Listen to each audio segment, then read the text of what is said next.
भारत के हरे भरे गांव में आरव नाम का एक ईमानदार और शांत स्वभाव का लड़का रहता था। उसे बचपन से ही उसके दादा ने एक सीख दी थी। सत्य की राह कठिन होती है पर अंत में विजय वही दिलाती है। आरव इस बात को अपने जीवन का नियम मान चुका था। एक दिन गांव में मेले का आयोजन हुआ, लोग दूर दूर से आए, बाजार सज गया। आरव भी कुछ सामान खरीदने पहुंचा। मेले में भीड़ इतनी थी कि चलते चलते किसी की जेब से एक भारी पोटली उसके पैरों के पास गिर पड़ी। पोटली उठाकर देखा तो उसमें सोने के सिक्के थे। किसी साधारण किसान के पास इतनी संपत्ति होना असंभव था। आरव सोच में पड़ गया। अगर वह चाहे तो इन सिक्कों से अपनी कठिनाइयां खत्म कर सकता था। घर की मरम्मत हो जाती, पढ़ाई के खर्च पूरे हो सकते थे।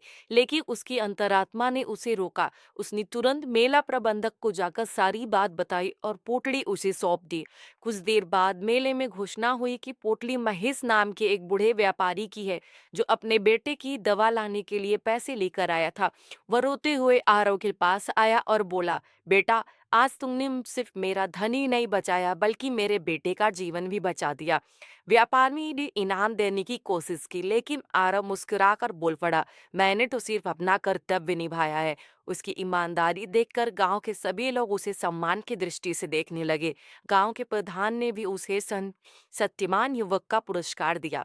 नीति: सच्चाई और ईमानदारी कभी व्यर्थ नहीं जाती। कठिन समय में भी जो सत्य का साथ देता है, उसे जीवन में हमेशा सम्मान और सफलता मिलती है।